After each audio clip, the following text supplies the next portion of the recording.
It's time now for County-Wide, a presentation of Yavapai Broadcasting News. You'll hear about the interesting issues and happenings that affect all our lives.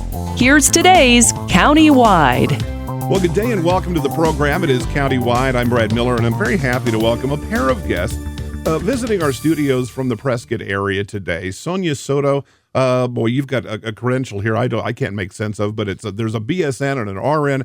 You're an educated person and someone who is very, very convicted and committed to your work with the Cunningham Center for Compassionate Aging. Did I get all that right? You did, absolutely. Thank you so much, and thank you for kind of helping get the ball rolling on this. We've been trying to get Dr. Sam Dowling in for some time, convenient to his schedule and to ours, and we finally got her done, Dr. Sam Dowling.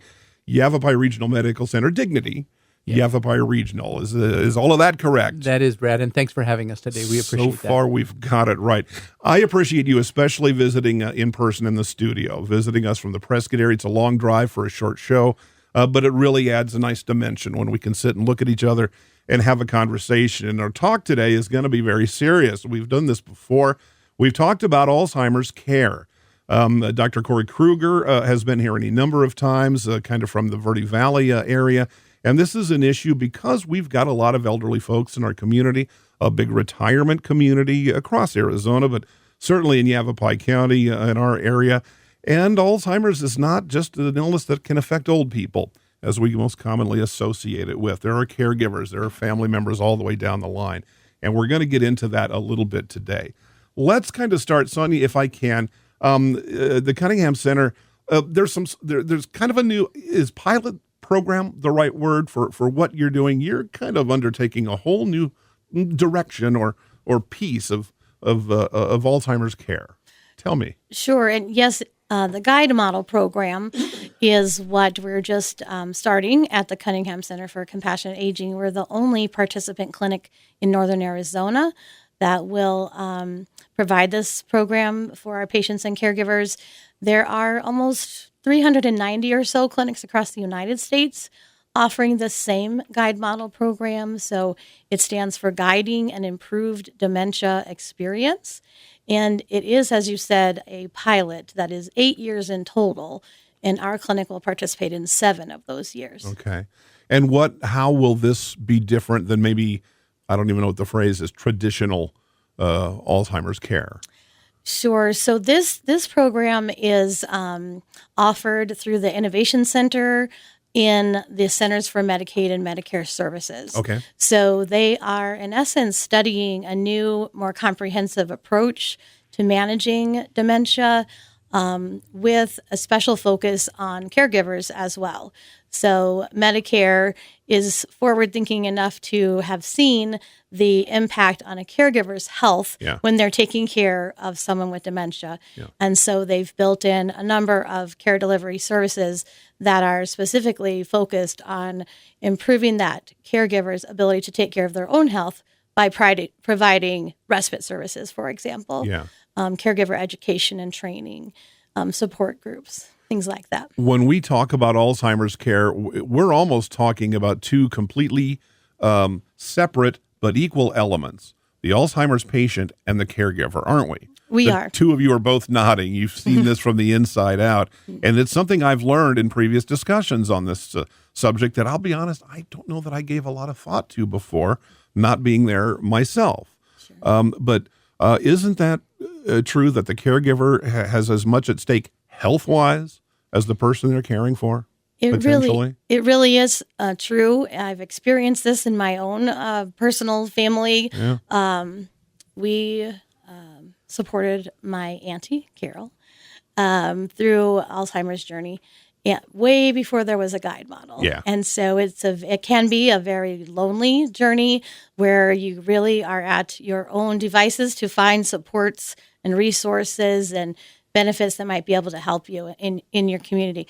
With the guide model, the purpose is to improve the quality of life for the person with dementia while reducing the burden on the caregiver and helping to keep the person living with dementia in their home safely as long as possible. Right. So that's the focus. But we really do support both the patient and the caregiver or caregivers. We call that a dyad. A dyad is kind of the two patients in one. Makes perfect sense. Dr. Downing, is this from your career working with folks with Alzheimer's and their families, their caregivers, you found this to be accurate?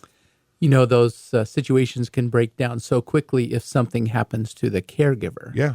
I'll give you a couple examples. If the caregiver takes an unexpected fall outside in the garden, breaks a hip, ends up in the hospital, suddenly there may not be anyone to take care of the individual that they're caring for. Right. And so it can lead to early institutionalization for patients, which most patients don't want to leave their home, but they're really dependent on that caregiver. So this is a cool program from the perspective of recognizing and having reimbursement for that very needed service of caregiving. One of the things that I've learned, again, in our kind of exploration on any number of shows now with any number of guests about Alzheimer's care, is caregivers, even when they still have a good hold, because it's going to change over time as the patient, deteriorates.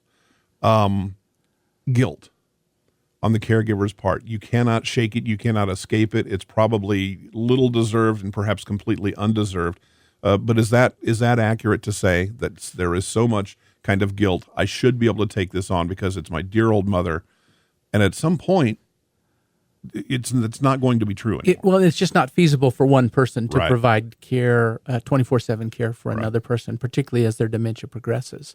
The other thing I've seen is I'll call them pacts that people make with one another, a husband and wife, Right. who say, do anything for me, but don't put me in a nursing home or something along those lines. And people, when they're well and committed to one another, whether it's a husband-wife or a mother-daughter or whatever it might be, might make a promise that they then feel an obligation to maintain, even though they not able to sustain that obligation. Yeah, at the risk of their own health. Absolutely. Their own discomfort, certainly, and sometimes even way beyond that. Right. Yeah, Sonja, you work with this, I'm sure. Yeah, if I could, I just kind of like to play off of Dr. Downing's example with the caregiver having a fall and an injury, Right.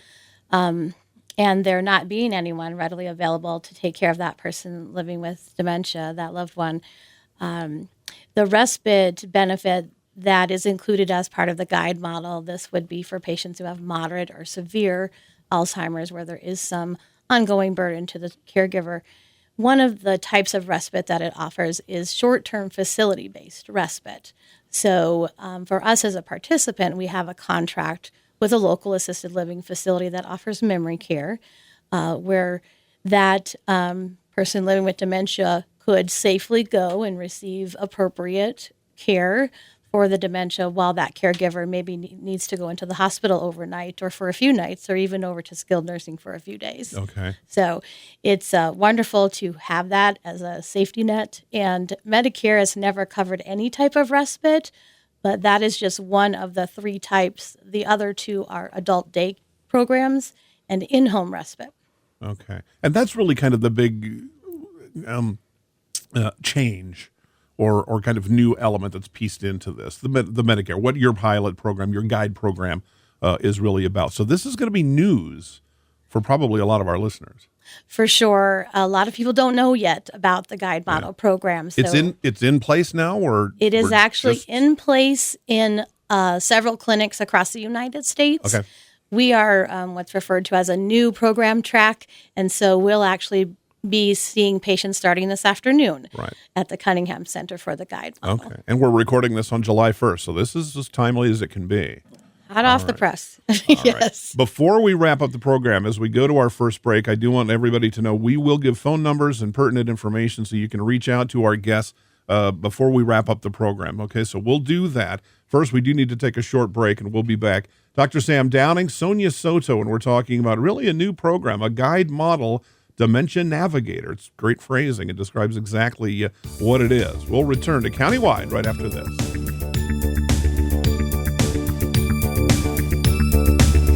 Life changes, then it changes again. Predicting the unexpected in life is impossible. That's why it's called unexpected. So when it comes to financial goals, our philosophy is don't predict, prepare. Hi, I'm Edward Jones Financial Advisor Matthias Sandoval. A job loss, change in health, or a loss of a loved one can have a big impact on your family's financial security. Let's work together to help make sure you're equipped for life's unexpected events. Call our office to schedule a face-to-face appointment. Edward Jones, making sense of investing. Member SIPC. Verde Solaire, your hometown heating, air conditioning, and plumbing company in the Verde Valley, and your trusted North Central Arizona Goodman dealer. Goodman is a name you can trust with the revolutionary Comfort Bridge technology factory installed into select Goodman gas furnaces and air handlers to ensure the entire system operates at peak energy efficient performance. Verde Solaire offers free in-home estimates, locally owned and operated since 1983. Visit them at verdesolaire.com. Better, cleaner, faster. Thank you so very much for your generosity and kindness in helping others. I hope that you take advantage of the many Arizona state tax credits available when giving to qualified charities and schools. If you haven't taken advantage, I hope you'll ask your favorite charity if they qualify. You can go to Arizona Department of Revenue website, search for tax credits, and look at the list of qualifying charities. Then look at your latest Arizona income tax return and see how an Arizona tax credit can benefit many. This is Lewis saying thanks again. Spring is here, and it's the perfect time for a fresh start. Jonna Randall Murdoch, your local Farm Bureau agent, is ready to help you simplify and protect what matters most: your home, your car, your life, and your future. Jonna offers competitive pricing with a relationship-first approach that puts you at the center of every decision. Call Jonna Randall Murdoch today at 928-649-8686, located on Villa Drive in Cottonwood. Farm Bureau Financial Services. It's your future. Let's protect it. We welcome you back to the program. Again, I'm Brad Miller and Dr. Sam Downing, Sonja Soto here. And we're talking about Alzheimer's, and particularly a guide program, something that is really brand new across America and certainly in northern Arizona, Yavapai County area, talking about really the new availabilities to caregivers, particularly working with folks with dementia and Alzheimer's. I want to bounce back to the caregiver thing, because they're the ones I think just are underserved so often, and that's what this program is really aiming at. Dr. Downing, when you are in charge of a person, particularly with dementia and memory issues, how do you know when you're starting to get, because we're all going to maybe try to keep the lid on the boiling pot longer than we can, sometimes then with some horrible consequences. What are similar, or rather symptomologies of stress or frustration or those kinds of things? How do you know when you've had too much? That's a great question. And as you can imagine, it varies from individual to individual.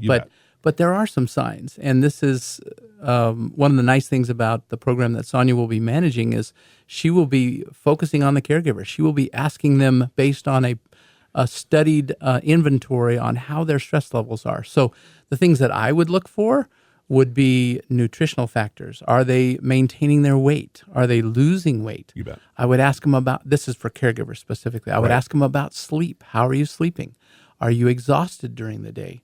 Are you finding a lot of emotional lability where your mood is swinging up and down very quickly with maybe little precipitants or what seems like little precipitants to trigger an emotional outbreak of some sort? And are you I'm just going to tell the way I feel it, which is, are you loving your care partner the way you want to? Yeah. Whether you're a spouse or whether you're a child or even maybe a parent or a sibling, are you caring for that person the way you want to because you love that person?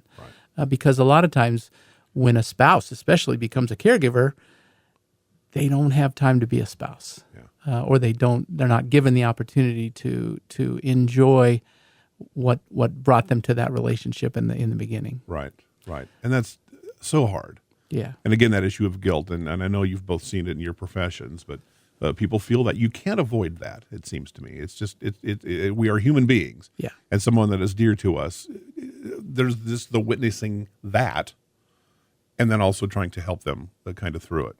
When we talk about memory care with the patient, I hope I'm not ping-ponging back and forth too much, but it really is a tandem when we talk about the patient and the caregiver. When we talk about memory care, I'm wondering if caregivers hear that and think, there can be help for Dad. He's been diagnosed. He's headed a certain way. Is it just, as Patty Davis called it, the long goodbye, and it's inevitable with Alzheimer's? Are there different? I know there's a big umbrella that we kind of call Alzheimer's. I guess I'm asking how much hope there is when there's been an Alzheimer's designation, and a caregiver thinks, well, I can ride it out for 1 year, 2 years, or whatever. What do you say to people when they come to you with that? I'll answer that in one respect, and that is by the time someone has been diagnosed with dementia, whether it's Alzheimer's disease or some other form of dementia, they probably have been living with the changes going on in their brain, people think from maybe 10 to 15 years. Wow. So by the time it comes out in a diagnostic way, because a lot of times people even hide that from their caregivers, from their physicians especially, or their medical providers. They don't want them to know that they're starting to have memory issues, or because they fear they might take their car keys away, or not let them get out, whatever. By the time it's diagnosed, most caregivers have had some significant realization that there's already a problem, and the strain has already started to escalate. So, okay. That seems discouraging from a caregiver and a family standpoint, but it's a reality. It is a reality. Yeah. And so part of your question is, where does the hope lie, right? Yes. Yeah, I guess so. It's a tough disease, very honestly. It is a tough disease. It's progressive. It progresses at different levels on each individual case. But because it's progressive, and we've had limited treatments up until relatively recently, you really have to plan for the long haul. And that's one of the reasons why we have really tried to institute this program, is to help people plan for their future needs. Because a lot of us, perhaps myself included, don't really think about these things happening to us. And so we don't really plan or identify what needs we might want to try to satisfy in the future when the care needs increase. It's one of the reasons we've done more than any, certainly right up there with our most discussed single issues on this program in recent years, because it does affect so many people. And it almost seems like an inevitability somewhere, at least in your broader family, your extended family, that there's going to be someone kind of going through this. And Sonja's here nodding her head. You've heard this story so many times, but until it kind of gets too close to us, it doesn't hurt to kind of think about these things right now while everybody's healthy. Isn't that fair to say? Very, very true. And I want to maybe go back and touch on your question about where do we have hope? Where does the hope come from? So on this journey of a caregiver supporting a family member or friend through the different stages of dementia, there's something that folks experience that has been labeled ambiguous loss. In other words, losing your relationship with your spouse, losing some of their cognitive ability, losing sort of the mental capabilities of a person before you lose them physically. Right.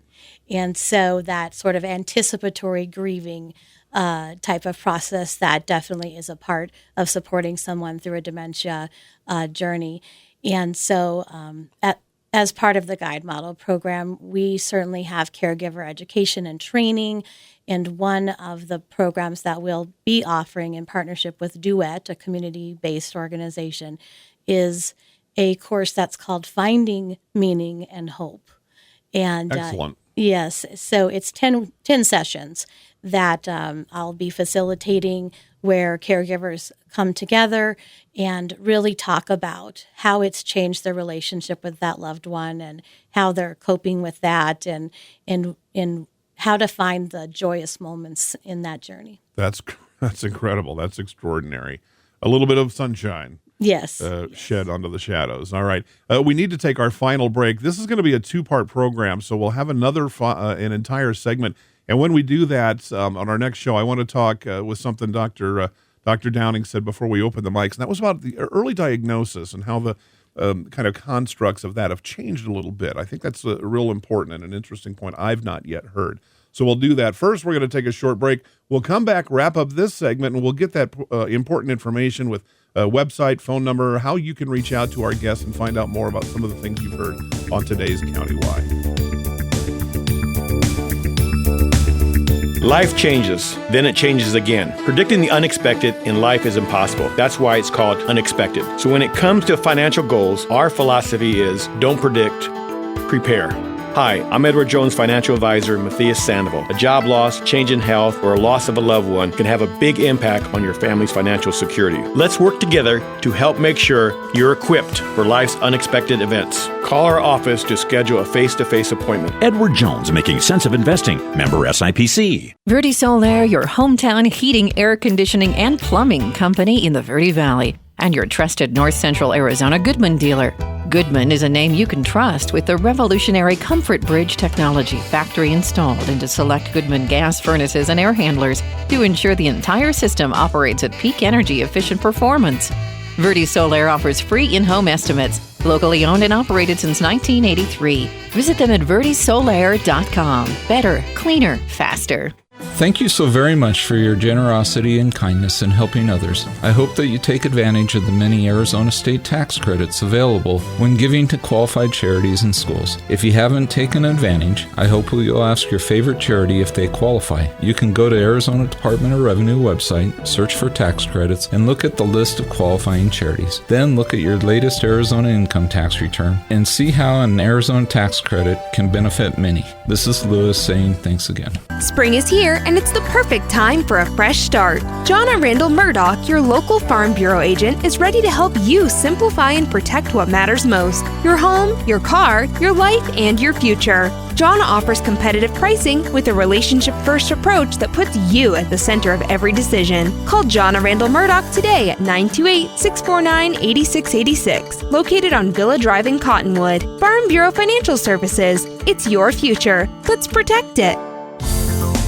We come back to wrap up the program. It is countywide, and again, we'll do another complete segment with our guest today, Sonja Soto, and Dr. Sam Downing, and the Cunningham Center for Compassionate Aging is Sonja's organization, talking really our kind of umbrella topic today is the guide model, Dementia Navigator, really kind of a new direction in caregiver concerns when we're talking with dementia patients, and how people are going to want to talk to you, Sonja, after this program. Then you're every bit as warm and charming in person as you are on the radio. So how can they do that?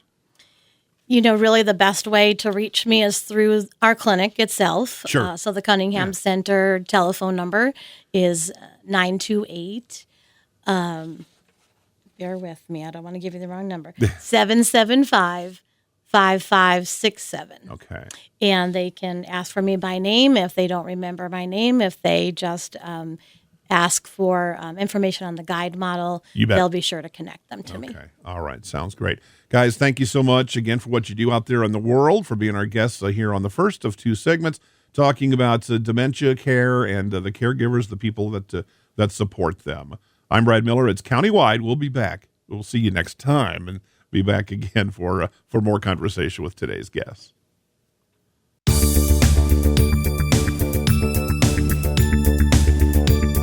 This has been Countywide. Listen in each Tuesday and Thursday at this time. If you have a topic or guest idea that you'd like to suggest, email us, news@myradioplace.com.